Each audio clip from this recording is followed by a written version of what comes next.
Welcome, everybody, to a special edition of Shattered Cast. We might be intercutting it with this week's episode. We're not sure. Just to try to get you guys to pay attention to us for once, we brought some big guns tonight, and that's Garry Chalk, like a blackboard, not chalk with the L overpronounced. I happen to know he hates that. So, tonight we have Greg from Mercy and T2RX6, or Justin with us, and we're going to be interviewing a Prime. No big deal.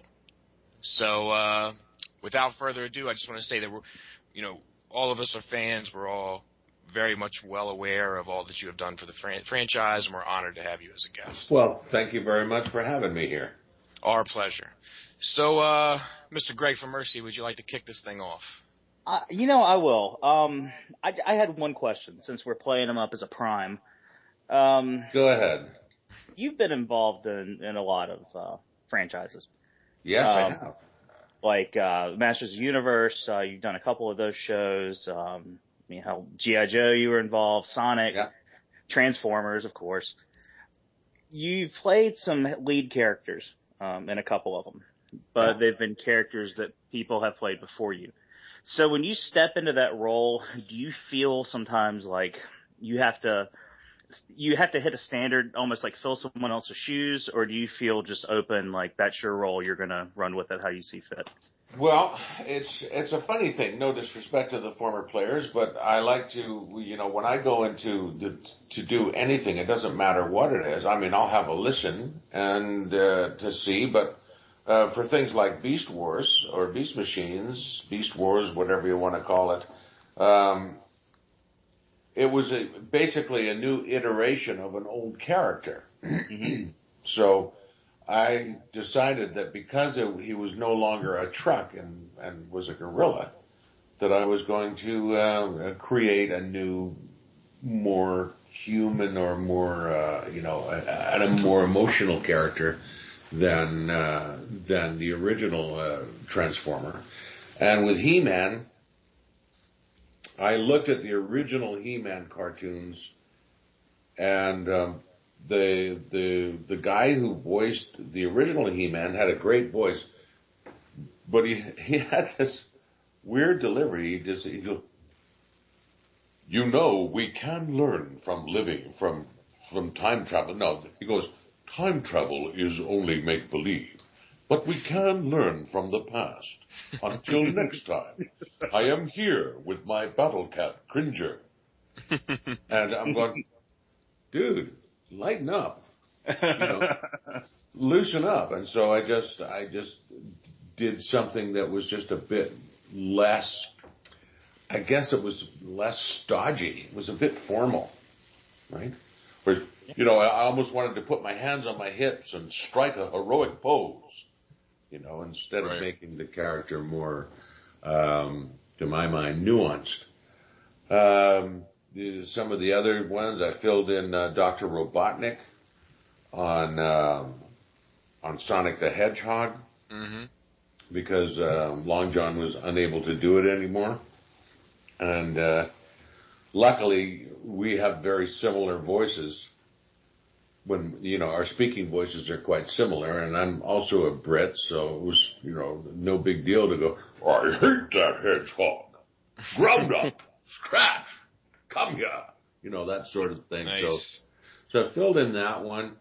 I did that with G.I. Joe. Metalhead was a fun one to fill in, and I just grabbed his character and Sci-Fi and Pathfinder and all those characters. And that's when I started in animation.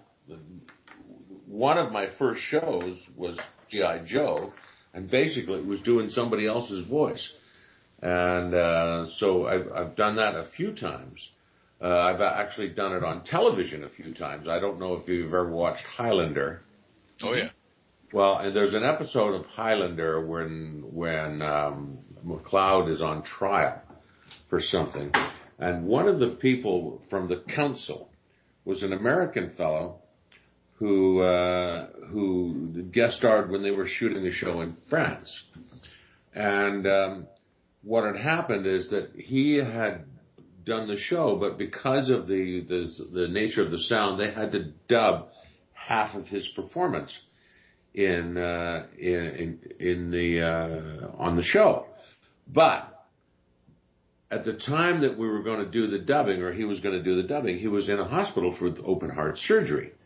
So they couldn't get a hold of him, but they needed to get the show out. So the producer of the show asked me to watch the show and listen to the guy and do his voice. So I said, okay. And I sat home for a couple of hours, and I worked on his voice, and I went in the studio. Now, the thing is, you never think you sound like somebody because you're listening to it in your own head. And I didn't believe him when I said, he said, no, that's great. You sounded just like him. And I said, well, cool. So they had me dub half of his dialogue in the movie or in the TV show. Yet when you watch the show, you can't tell who's who. Mm. So it was kind of cool. Yeah. So the guy who was sick, I did half of his dialogue on the TV show, and you wouldn't know. I need to go back and look at that. Go look at it. It's quite something. Nice. Anyway, I like creating my own characters and my own voices. Like I created the character of Slash or Hack, or I can never remember who I am. I'll look in my IMDb, but I think I'm Slash. You have to check out your own IMDb. That's pretty awesome. Well, because over the years I've done quite a few things. And, yeah, you have a very prolific catalog of work. Yeah, so I created that character and Cyrus and the little hamster on Littlest Pet Shop, and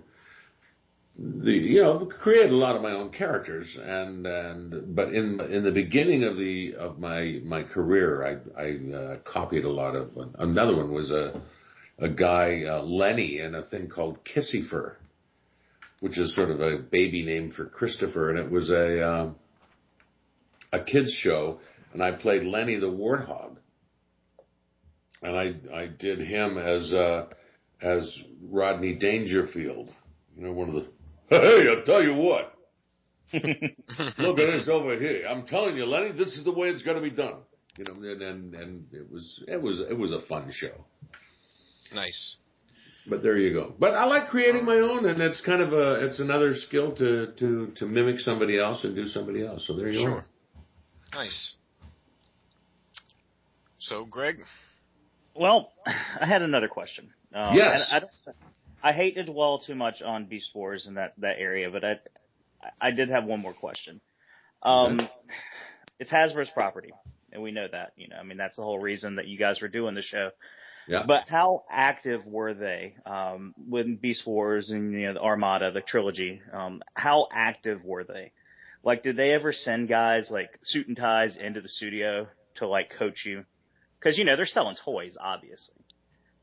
Did they ever tell you, like, you're not selling toys right, you need to do this, or you need to do that, or you need to be more like an Optimus Prime, or, did they ever try to direct you, or did they leave it up to you? No, in Beast Wars and Beast Machines, that was our own characters. We had the executives there.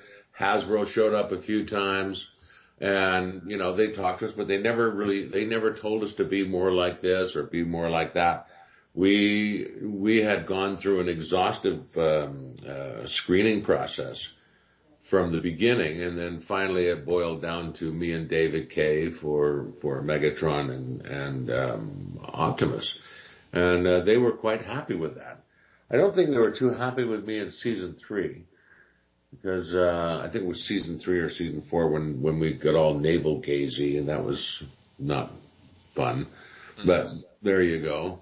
But no, very rarely would they show up, and nobody would ever tell us what to do, because they were there. They've already heard it. The one thing that I ever had was Sonic the Hedgehog. To go with other shows where they have come in and said something, is when I was playing Grounder. I originally was playing Scratch, and Phil Hayes was playing Grounder. And 6 weeks into recording, the executive came to the studio and said, "We don't like it. We don't like the voices. Come up with something brilliant today, or you're fired." Wow. And those were the words.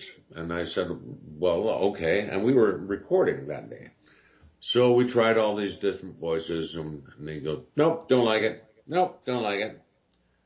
So I came up with this idea, "Phil, let's just switch characters. You be Scratch, and I'll be Grounder." And he goes, "Well, okay." So we tried that, and they went, "Yep, those are the ones. That's the one we're using. Okay, you still have your jobs." Lucky. And yeah, they're very sticky about it. Mm. So, Justin. Oh, sorry. Well, I was just going to say, so the various, Optimus Primal is known for that's just Prime, and Yeah. Megatron for his yes. So was that written in there, or was that something that you guys came up with? Yeah. I mean, the that's just Prime. That was in the script, but the delivery and whatnot, that was all ours. Which is, well, that's just Prime. That was, it was like a signature phrase. Right. And with David Kay, it was the same thing. I mean, it was scripted. Yes, we're going to do this. Oh, we're going to take care of them. Yes, but it was him who came up with yes, side guns. That was his deal. Yeah, those were signature phrases. Okay, cool. Because when you go to YouTube, you can find these videos that are like Megatron saying yes for 40 minutes, or it's like every Megatron yes, and you sit there and start watching them, and after a while, you're like, who came up with that? It's funny at first, and it gets kind of, obviously when you're listening to it 50 times over and over and over again, but I was always wondering if that was something you came up with or something. Yeah. I mean, if you listen to the same joke over and over, it loses its humor after about second telling. Right. So Gary, one thing that I have a question for you. I've been told many times that I've got a pretty unique voice, and I was wondering if your voice, since you do so many on-screen voice work roles, if you get picked out for that because of the on-screen roles, if that's an identifying feature for you. For a lot of things, I did a movie with John Badham once called what the hell was it called? Must have been a good movie. It was Hope Floats or Sorrow Floats or something like that. Floating Away, or I can't remember, one of those kind of movies. Awesome. Anyway, he said, "No, I love listening to you," and I said, "Well, thank you." And then I read for a movie this month, which I didn't get, but I can't tell you about it because it's a top secret project.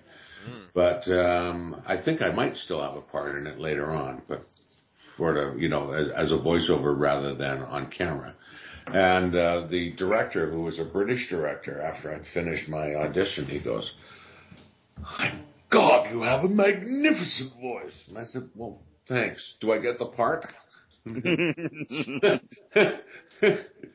And I've had embarrassing ones where I took a bus one day. I was riding a bus. I was over in Victoria shooting a movie in Victoria. And I got on the bus because the hotel was just a little ways from downtown. So I said, I'll just hop on the bus and go downtown. And I asked the guy, "Well, can you tell me how to get to the Empress Hotel?" And then all of a sudden from the back of the bus, I hear, "I know that voice. I know that voice." And it was this black guy, and he was a sailor at the naval base. And he comes running down the aisle, and he said, "Hey, you're Mr. Chalk. You're Optimus Primal." And I said, "Yes." He says, "I knew it was you. I could tell that voice from a mile away." And I went, "Excellent." And now everybody on the bus is giving me the gears because all of a sudden, you know how they go, "I know you from somewhere. I've seen you somewhere before." And then all of a sudden, I just, "Oh, you're that guy in the movie. Yeah, I know you. You're that guy. You're that guy." So that's going to be the title of my memoirs is "You're That Guy." Right. I like it. I've heard it so many times. It's funny. Like I don't want to interrupt. Yeah, go ahead. Gray's got a question lined up for you, but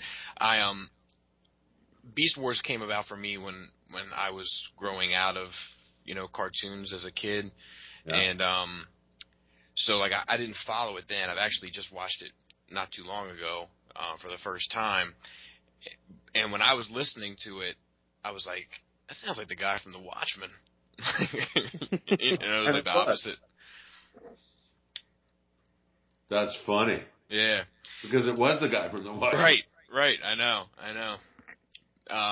Anyway, sorry, Greg, go ahead.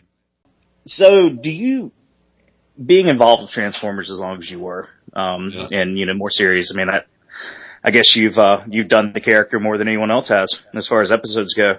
I think so. Do you follow the franchise outside of that? Do I follow it? No, not really.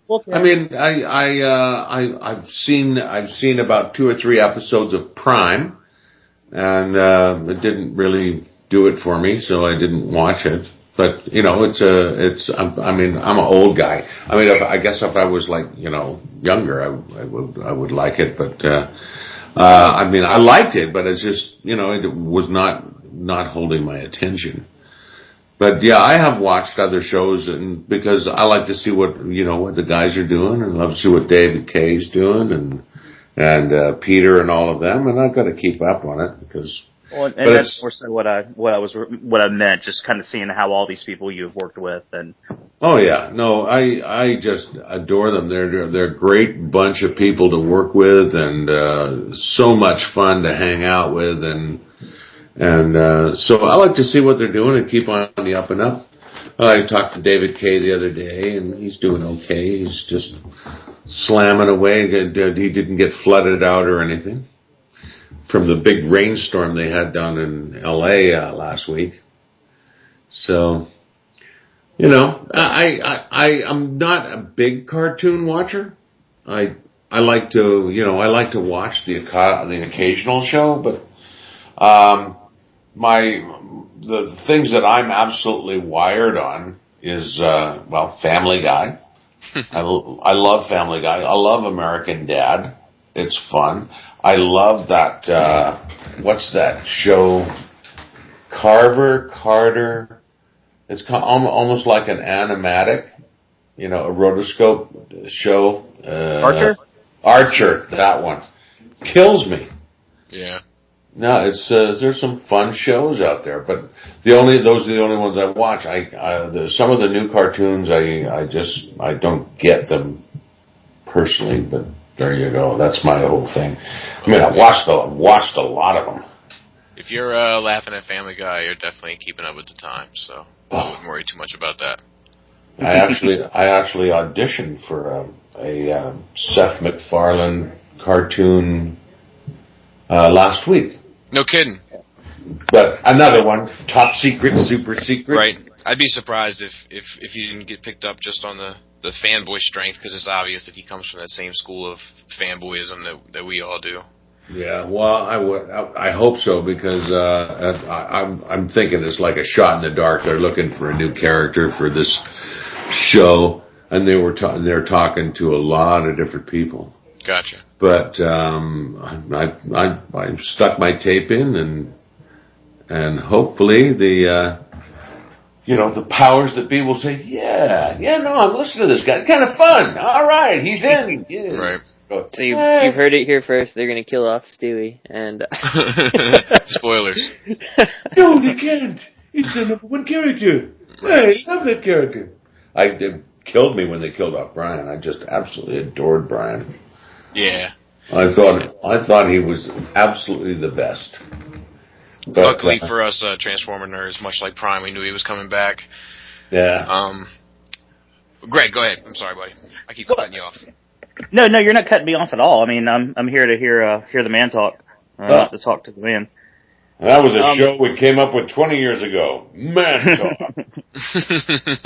Men on men talking about men. I have a friend of mine, Mar, who's a producer, a radio producer, and a filmmaker. And we put together this idea for a show called Man Talk. Men talking about men things, men issues, for real men.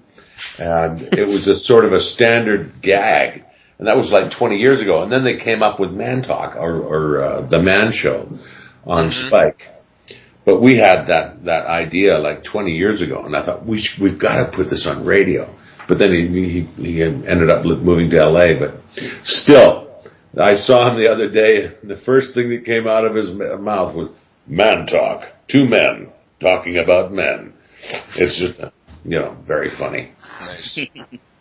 Anyway, so that's it. I mean, I've been doing cartoons for, well, when I think about it, about just over 30 years, and seen a lot of things, met a lot of really wonderful people, got to work with some wonderful people like Billy West and Maurice LaMarche and who else? Well, some of the greats. My favorite thing was working with the guy who voiced Baby Huey. Do you remember that cartoon? I do. Mm-hmm. Remember the big baby duck? And the guy was like 85 years old. And they revived Baby Huey. And I was playing a character. I was playing his dad on the show. And it was odd because there he was 85, and this is a cartoon I watched when I was like 10, 11 years old. And he sounded exactly the same. It just blew my mind. Blew my mind. That was my little fanboy moment. Nice. Yes. So, speaking of, we can go from there. Being a fan of things, most Transformers fans tend to collect Transformers toys still. Yes. I know Bobby and myself, we have a particular taste of ones we collect. Some people have to collect every single one. I guess I have two questions for you. My first one is, do you have something that you collect? I mean, not toys necessarily, but I mean, do you have something that you kind of keep up with? No. I think a collector it's a certain type of mentality, and I don't collect anything. I actually don't, I keep divesting myself of stuff.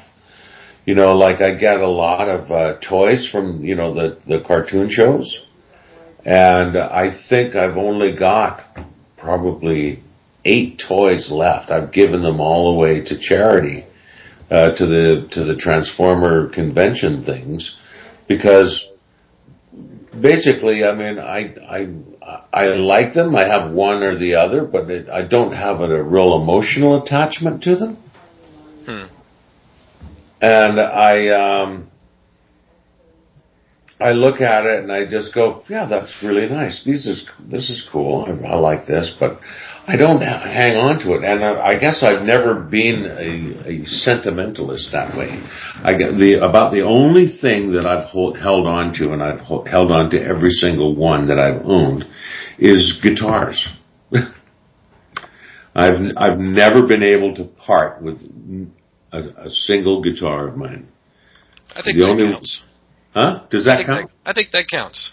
Well, I love my guitar. Like I have 7. No, I have 1, 2, 3, 4, 5 guitars and 1 bass. And I've had the bass for years. I've had the guitars. My oldest one is from 1975, and every one that I bought, I just kept. Each one has a different sound, and I use it when I'm playing. I use them when I'm playing, and they fulfill exactly what I want. I've never even had the urge to buy a new guitar or sell them. I guess that's about the only thing that I've really held on to. I have to ask, is it a big bass? Not a big bass. It's a Fender Jasmine. I'd have to get like a 5-foot bass for my metal band that I'm going to start, called Fetal Pig. Oh, you're going to get a metal band? A metal band. I'm going to have Greg play the drums. Metal's fun. Oh, you want to see something? You want to try something really cool? Yes. Voice Play Live GTX. Let me write that down. That's... Halicon Voice Play Live GTX. All right. It's a vocal harmonizer. Uh huh. But it also has auto tune on it. But I never use it. Drake. No. It does harmony and it has guitar effects and vocal effects and that. But what it does in harmony, what's cool about it is it's intuitive. So if you're playing guitar on a major chord, you plug your guitar into it and can sing through it as well. And you play a major chord, it will give you the correct interval for major harmony. And if you play a minor chord, it will give the correct interval for a minor or a major seventh or any other chord shape. And it does it automatically. You don't have to set tuning or do anything like that. They're set keys. You just play, and all of a sudden there's a demo on YouTube, and they had this guy playing his acoustic guitar and doing the entire Bohemian Rhapsody by himself and doing all the parts. Wow. Interesting. Automatically. It blew my mind. I was playing a little while ago and at a bar up the street called the Manchester, and the guy had one, and the guy was singing a song, and then all of a sudden he's doing this gorgeous 3-part harmony. I'm going, how the hell did you do that? Did you pre-record that? And he goes, no, I got it here. And he showed me this machine, and I says, I'm getting one. He said, that'll be the 7th one I've sold this week. He said, and then I took it home, I worked it out. Wow. Amazing. Nice. So go try it out. I will. I'll look into it. Well, actually, Bobby, can I actually jump over you real quick since we're on the subject of music? Sure. If you don't mind, because that was actually something I was asking about. I actually have discovered a couple of videos of your band playing Garry Chalk and the Goat Boys. Oh, the Goat Boys, yeah. How many bands have you been in? Like, how big a part of your life has music been? Because you never hear about Garry Chalk's music. Well, you always hear about. Well, I've been playing music since 1969, 68. And I was in a band back then called JC's Blues Band, which was where I played rhythm guitar. And it was a lot of fun. And then I got into in the 80s, I got into a gospel country rock band. And it was more of a review that I played out in Alberta. And then I quit playing. Not quit playing, but I quit doing music gigs because it was just, I didn't like, the lifestyle was killer and there was no money in it.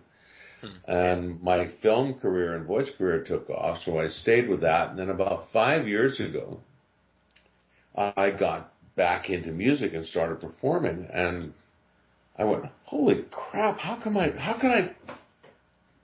I miss this?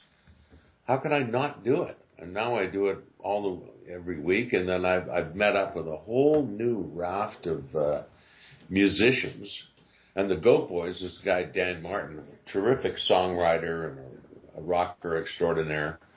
Him and I have played together many times, and I play with another guy, Don Alder, who is like the world's best acoustic guitar player. And if you look him up on YouTube, he will blow your mind. He is an absolutely phenomenal guitar player. He's won the Guitar Idol in San Francisco, and he won our Guitar Superstar in San Francisco, the Nashville International, Guitar Idol in England. He's played in China, he's toured all over the place. It's absolutely brilliant. You can look him up on YouTube. He's got several cuts on there. Nice. But I love the music, and I've been a blues guy forever and ever, and I just play a lot of blues stuff. And just recently, I hooked up with this harmonica player named Hart Dog Brown, who's like pretty darn good. And we just met as a fluke, and we ended up doing a 6-song set together, trading back lyrics, and it just rocking out for everybody, and they quite liked it. Then another guy, Stan Wardle, we were playing Tuesday night, and Don was playing drums, and I had a friend of mine, Jeremy, he was rocking on lead guitar. And this guy, Stan, who is an absolutely phenomenal harmonica player. He was just blasting away, and he blasted so hard he blew 3 reeds out of his harp. That's the equivalent of breaking 4 strings on your guitar while shredding. You know, my father is a musician, and he is in. Actually, we're from rural North Carolina originally, and he is in a gospel group. But yeah, he plays a little guitar and he plays harmonica, and you'd think he was, you know, in Black Sabbath the way he plays it, playing Amazing Grace, and you know the typical songs you would expect. But yeah, I know how it gets when they get into it. It's definitely an experience. Oh yeah, no, it's more fun than you know. I mean, when you're playing in front of an audience, there's nothing like it. It's just the best rush. I'll be out your way this year, I think. Oh really? Is that right? I'll be in Charlotte. Well, I'm in Ohio now, but you're in Ohio now, yeah. I did actually. I moved here from Charlotte, so did you? that works out. Yeah, I've lived all over the state of North Carolina, so. Yeah, well, I'll be out there this year, and I'll be in Tulsa this year as well, in Oklahoma. I'll be there in May. And come and say hi to everybody, and that'll be kind of fun, I guess. Well, you never know. I hope. I hate to keep bringing it back to Transformers. I'm sure that. No, you go ahead. That drives you nuts. You got a huge body of work. There's probably nothing but Transformer geeks I want to talk to you about. But I do have a question. I was curious about. You know, you were involved with what fans call the Unicron trilogy. Yeah. And Ron and Energon and yes, sir. And being as though that was an American overdub of the Japanese cartoon, I was always curious if you found that there was a higher morale and maybe more of a dedication to the Beast Wars series amongst that cast and crew as opposed to the Unicron cast and crew. Well, to tell you the truth, I never actually met anybody from the trilogy. I mean, I knew, you know, Michael Dobson, and I knew David Kay was in it, but the others I didn't know because we all recorded singly, so we weren't in a room together. So basically, I thought when they had me recorded that they wanted me to use Primal's voice. Right. Basically, what they wanted me to do was copy Peter Cullen's voice.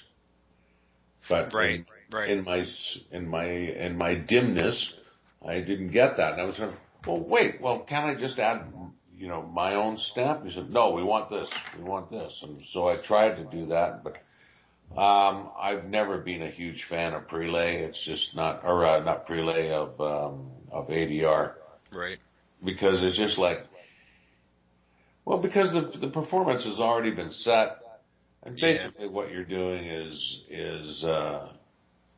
making it so you don't have to read. Yeah, making your performance try to fit in with those flaps. I would much rather look at the subtitles. Right. You know, because then you get a sense of what they're really about. You know, listening to the emotion of it and. You know, the rhythm of how they're talking, to me, that blows me away. I think that's a great thing. But, I got a lot of complaints about the Unicron trilogy. They said, oh, you'll never be a Peter Cullen or never this. And I said, it's not my intention to be Peter Cullen. Right. I don't want to be Peter Cullen. Let Peter Cullen be Peter Cullen. I want to be Garry Chalk. I mean, it's not, you know, a narcissist thing or an ego thing. It's just that I can do things better when I'm creating them. Sure. So that's absolutely the whole thing. But it's not to say I didn't enjoy doing it. I mean, it was a lot of fun. It was a real monster because, well, Japanese has a lot more syllables in it than English. Yeah, I've actually heard your Japanese accent before. And we have another guy that's on our show that couldn't make it tonight, but I was really looking forward to the chance of you and him going back and forth because he does a pretty mean Japanese accent himself. Oh, so you're talking about when you have a strawberry jam. See, this would have been so You good. take a strawberry jam and you put it on the bread. This has now become possibly the biggest regret of my life, not being able to pair you two up. We'll just have to have another little sidebar one. Yeah, we might have to do this again sometime. Well, and just to give Oscar a quick shout out, actually, he is a huge fan. He does voice work himself, and I mean, when I told him about this, We'll just when say, I told him this, I do have a couple more questions. Is there any part of the Transformers franchise that you would have liked to have been a part of that you weren't? Wow, I would have liked to have been a part of Generation 1. That would have been fun. Right. And I would have liked to have been a part in this last iteration of the movies, the Beast Wars, or sort of I can't tell really. Is it Beast Wars or not? The next one, Transformers 5. Oh, the Age of Extinction. Age of Extinction. Yeah, I can see how you would say that. I think it's supposed to be the Dinobots, but I'm the three of us are still trying to put our finger on the two-headed flying dinosaur from history. We just haven't discovered it yet. But yeah, I see where you're coming from with that. Yeah, that's the other thing. The reason why I asked to audition for the movies way back when. Really? And I think Michael Bay or someone said, "Are you for real?" I was texting. "Are you for real? Who are you?" And I said, "Well, I've been voicing Optimus for a long time." Unfortunately, that makes perfect sense. Yeah, that is a man who does not know his source material in the least bit. Oh man, I was so disappointed. The first one I was saying, I want to give it a shot. It had some elements of humor in it, and it had some fun. But then it just got sort of toilet. I don't like toilet humor. Yeah. I mean, it has its place, and Transformers is not the place for Bumblebee to be pissing on somebody or whoever it was. We couldn't agree more. Yeah. Definitely. And then the last one I saw, what was the Dark of the Moon? When Optimus says, "Kill them all." Yep. What? What did you say? You didn't say "kill them all," did you? And that's what he said, and that blew me away. I thought, how could you do that? I mean, you've just undone like 3 decades of the Transformer mythology. I couldn't. Well, he really liked taking faces and stuff like that in the second one, so I couldn't should have seen it coming. Agree more. I literally couldn't agree more. Yeah. I can't believe that he couldn't wrap his head around how great for the fandom it would have been to have the primes of our childhood together in one film. In one film. Well, we were thinking that even with Megatron and with Rampage and Bumblebee and all the characters that were in Gen 1, but they were also in Gen 2 and the Unicron trilogy, who were great. Not one of us was even given a look in to see that. And for the fans, I mean, the fans were sort of split 50-50 on it with Peter Cullen and myself. Or, well, actually, that's a lie. More like 60-40 for Peter Cullen because he was the original. Mm-hmm. But there were a lot of people who wanted. But I thought it would be just fun to be in there and be one of the voices just for a lark. Yeah, I mean, to have had a scene with the two of you together would have been. In a market for marketing anyway, the fans would have gotten a real kick out of it because they know something that the other audience doesn't know. Yeah, well, we've actually discussed that many times. How we've pretty much acknowledged that those movies are not for the fans. No, they're not. But speaking of Beast Wars and a in a positive light. I'm not sure if you know recently, because you're not a collector in that sense, but Hasbro's been giving Beast Wars characters more prominent roles in the comics, and also the toys are starting to see Beast Wars characters come back into circulation. Would you be interested in reprising your old character again for any sort of? Of course. I adore that character. Right. I adore it. I mean, it's a responsibility, Is there any talk of it? Not that I've heard lately. I haven't heard anything. I haven't heard any noises lately about it. But I'm sure that we'll find out soon enough. The only thing I've heard noises about is Reboot being remounted. Yeah, it's a popular word these days. Yeah, but we'll see what happens with it. I mean, it's. I don't know. I'm moving on to other things. Right. I understand that. Yeah. Has there ever been a Transformers gig that you've turned down? No. Copy that. I mean, in what way? Like like there's been so many. Yeah, like a show, any iteration, Nope. Gotcha. I even just finished a fan fiction fan film yesterday. I voiced it for someone down in, where the hell are they? Portland, I think. Was it like a stop motion film? Yeah, I think so. I'm voicing Optimus in it. I was just talking to that guy Friday or Saturday. Oh, really? Yeah, he was right after I had spoken with you, and you said you would do this, and then I saw him make a post because I'm in a couple of fan groups. And he was like, I can't say too much about it, but this guy is voicing, whatever. And he was dropping hints. I'm like, yeah, I'm talking to that guy Monday, whatever. No big deal. Yeah, but that's cool. That's real cool. That's funny. So Gary, I love playing the character, and I love, meeting all the fans, and that's a lot of fun. That's awesome. It's always a good laugh. Go ahead. So, with all the, multiple numbers of roles that you've played, is there anything that stands out that's like a favorite of yours, like the one that you'd love the most of anything you've ever done? And it doesn't need to be just voice acting, like anything. One of my favorite cartoon roles was Slash, Reboot, simply because we got to improvise all the dialogue.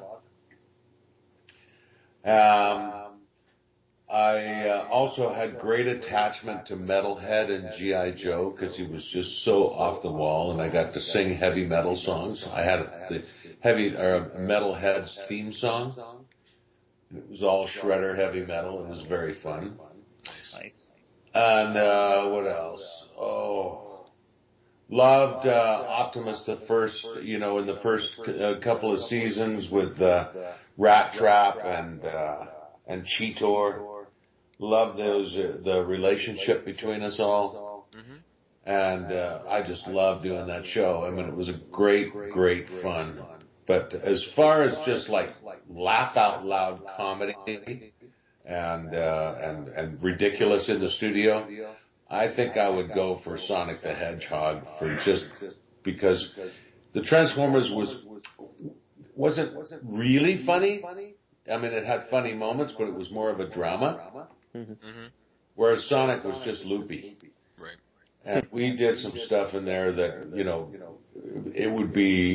it would crack me up, and it would crack Phil and the studio guys up so much that we had to sit and just take a timeout for 10 minutes just to get our composure back.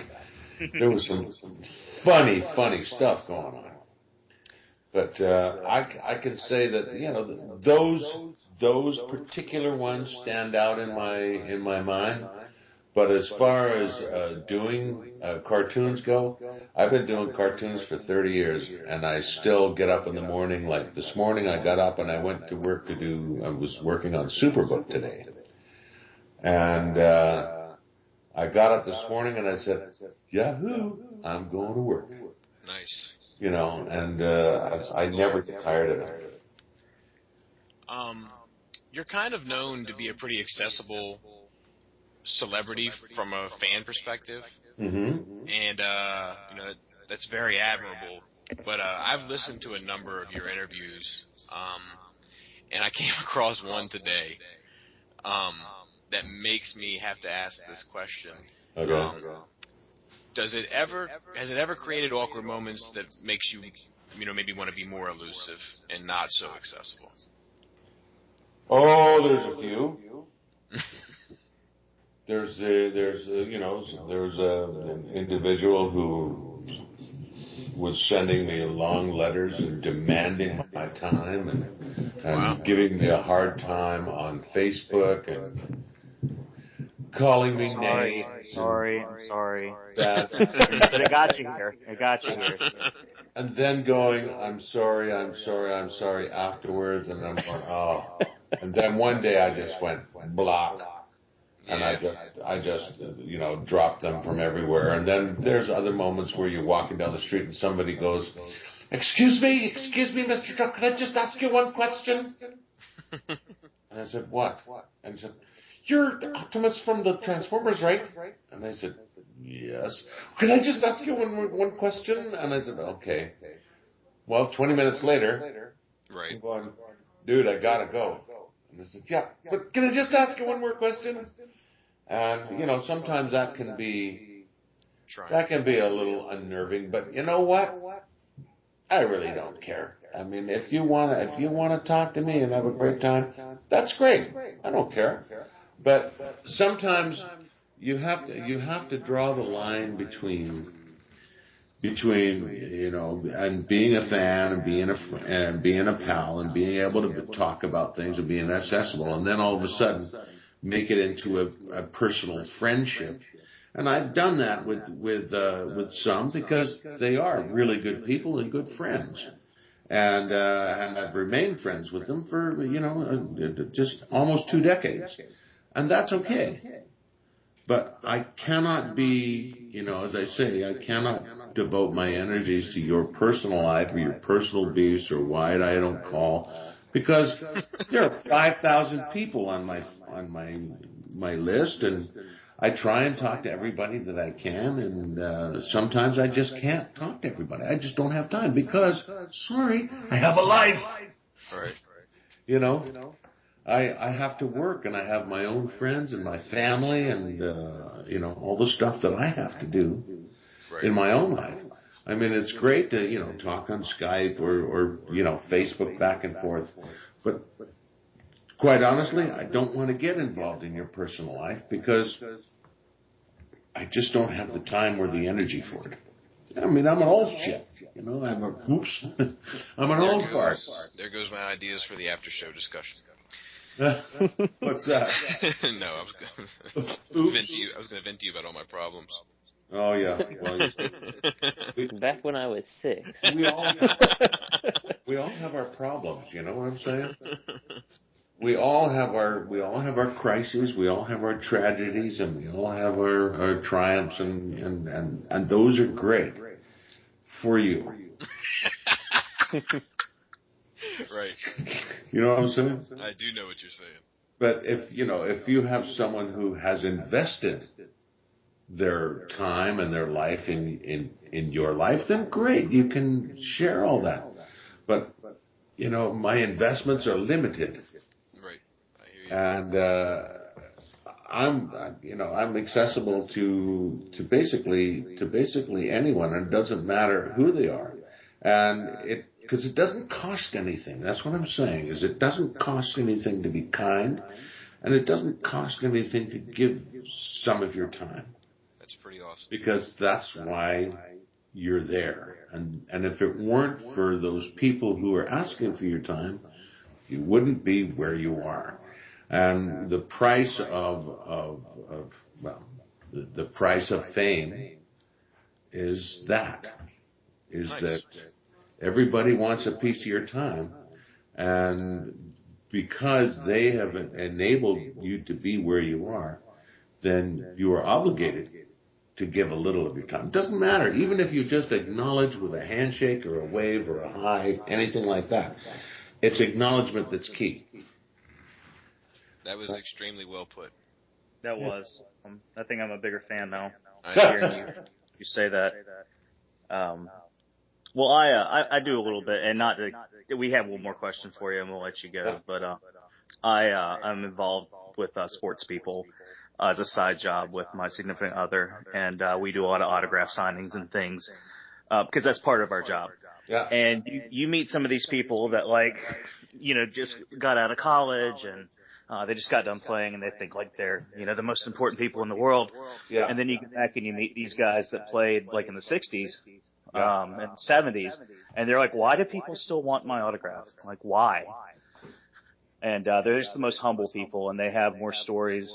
They want to talk to you more than you want to talk to them because, I mean, you know what I mean? They appreciate where they come from. So. And that's exactly it. It says, when someone says, I grew up with you. I shared my life, my formative years were with you. My dad used these things from Transformers to teach me a moral lesson, or blah blah blah blah blah blah. All these things, and so you think, well, if I just turned around and been a shithead to you, and just say, oh please get out of my life, then what's the one thing that people need the most these days is role models. I mean, you have to be. You have a responsibility to not so much maintain the image, but a responsibility to live by what you say. If you say one thing and live another way, it's just bullshit, Yeah, agreed. And that's what I think. But what am I? I'm just some old fart. I had one more question for you, and then we'll cut you loose. Hold on a second. Just one more question? Yeah, well, that's what I was thinking about. That's exactly what I was thinking about. It's about you. Not so much personally, kind of personally. I mean, it's pretty public knowledge that you are. I don't want to say political, but you take great interest, and there's been. I mean, we've talked about some things. Well, you know what I'm getting at. Is there a reason? Is there a reason that you're so interested in like political things, or is it just like a matter of having a personal awareness of the world around you? Or I mean, was there like an event? Are you related to some people, or have like some family members that may have been involved in politics? Yeah. But I'll answer the question. The question is, am I political because I'm aware, or am I political because I want to be aware? Well, I'm political for a very simple reason. Everything that happens in the world affects you in some way, and the closer, like municipal politics and provincial politics, or state politics and national politics and international politics, all affect you in some way. I mean, look at this thing with the Crimea right now, that in the Ukraine. The price of gas just shot up 4 cents yesterday. Mm-hmm. And it's going to shoot up a lot higher because Europe depends on that gas. They depend on the oil that comes from Russia. If they don't get the oil, then they have to go into the Middle East and get their share from the Middle East, which will mean that the demand for oil will go up because the Russians aren't supplying it. And then the prices will go up, and that will affect us. And that's just something small on the international level. Everything that happens in the American political climate affects us. It's like this. In the U.S., if a politician sneezes, someone in Canada gets a cold, Mm-hmm. And the same thing with municipal. Like I've been fighting, for the parks, to maintain the parks and not put 12-foot wide blacktop strips through our parks because they're not supposed to be. So I fight against that, and I fight against developers giving us a hard time, and in provincial politics, taxation and resource management and the way that our tax dollars are spent, because hey, it's my money. And especially in the States, this whole thing with the Second Amendment and the thing in Arizona about barring gays to come into your store because it offends your religion. And I went, what a stupid law. That's a huge step back. Well, the thing is, they thankfully the governor vetoed the law, but the reason why it's a dumb law is because it may be worded, and your intent was to bar gays from coming into your store or getting gay wedding cakes or whatever the hell it is. But the law's implication is that anyone can bar anyone for any reason if it's offensive to their religion. And they can say lots of things like, you're a divorcee, that's offensive. You are living in sin, that's offensive. You are whatever. For whatever reason, any behavior can be construed as offensive based on your faith. So you just say, nope, dumb idea. But there are people in the States who think this is a good idea. This is the step towards fascism. And the whole gun thing, I mean, I've been posting a lot about innocent people getting killed, like the kid getting shot at his front door when he answered the front door by a policeman because he had a Wii controller in his hand. Or the little girl shot with a shotgun because she just egged somebody's car, and the ex-policeman shooting a guy in the theater because he was texting to see how his babysitter was doing. These kind of things are just show kind of a national malaise, to my mind, where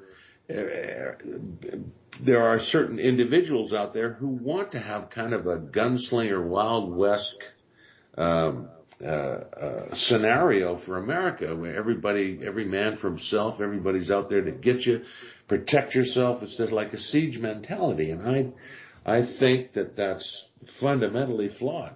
I mean, you'd think in this day and age we would be more inclined to get along with each other than arm ourselves from each other. I mean, crying out loud, it's not the Middle Ages. But that's my whole political thing. And it doesn't mean to say that I'm against gun ownership. I have no qualms with gun ownership. But the one thing I do have reservations about is guns in the hands of crazy people. There seem to be a lot of them around. Yeah. There you go. Well, all right. We spent a lot of time talking about the past, and we just wanted to give you the opportunity and also your fan base the opportunity to hear if you have anything coming about in the future that maybe they would like to hear about or be interested in. May 14th. I think it's May 14th or May 2014, Godzilla. Nice. Yeah. That's coming out, and I've got another project with George Clooney coming up. Unfortunately, I can't say anything about that one. Gotcha. That's coming up later on this year. I also have a new season of Cedar Cove, which starts at the end of this month. I start shooting the end of this month. Going back to Blackstone, another series I'll be shooting in April up in Edmonton. What else? We've got a show that's on Showtime, I think, called Rogue. I've become a new character on that show. Nice. Head of intelligence for, the U.S. spy agencies or naval intelligence or something. And I'm on there, so I'm on the cliffhanger, and hopefully the new season will get picked up, and I'll be back to that. But I'm in that. What else? Got a new horror movie coming up, Leprechaun: The Origins. Oh, nice. Which will be fun. Well, you get to see me speaking like an Irishman. I'll be talking Irish all the time. It's a lot of fun. And I think it was just announced that you're going to be at TFCon this year today. I'll be at TFCon in Toronto, yes. That's going to be exciting. I'll be in Charticon in Charlotte. Charticon, or is that because that's not the Charticon, right? Or am I confused? Yeah, no, that's the Charlotte convention. That's the one. I got you. Charticon, and then I'll be out in I think it's Kentucky in July 9/11, and then I can't remember where after that. I got some other thing coming up in August, but I just don't know where it is at the moment. I'll find out later on. We were hoping you were going to say TFCon Chicago. Yeah, You're doing this Oh no, I'm doing Chicago in July. In August, I'm doing the Sanctuary, Stargate. Oh, okay. The last Stargate convention. Oh, really? Wow. Yeah. So I'll be doing that in Chicago. I never get invited. I don't get invited to a lot of Transformers conventions. Funnily enough, yeah, I know. I mean, I've been to one in Chicago, like, 10, 12 years ago. But a lot of them, I've been. If I can count them, 1, 2, 3, 4, 5, 6, 7, 8, 9, 10, 11. I've been to 12 of them, maybe 13 conventions.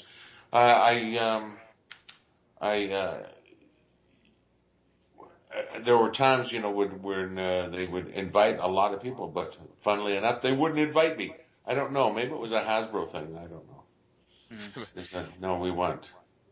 But it was quite surprising that I wasn't invited to some of them. So, but well, we're going to be at the TFCon in Chicago this year, so we were hoping to get to meet you face to face. But I haven't heard from them yet. When is it? It's in October. October, the weekend before Halloween. It still may happen. Because they're pushing the Canadian one, and then they're going to worry about the American one. So right, that still may happen if it's in October. Cool. Because we're still. I don't like to book that far ahead, just because I'm working all the time, so it's kind of hard when you're working. And so there you go. Oh, I got another series coming out. Another animated series. I don't have a lot of parts on it, but I'm on for a few episodes. It's called Pirates, which is very funny. Okay. You'll have a good laugh on that one. Nice. All right, you guys. Well, Gary, thanks for spending some time with us. We greatly appreciate it. We're all very honored and humbled that you take a minute to have this conversation with us. As I say, it's my pleasure, man. My pleasure to all of you. And have a wonderful day and a wonderful week, and hopefully we'll see you sometime in the future. You do the same. All right, Ken.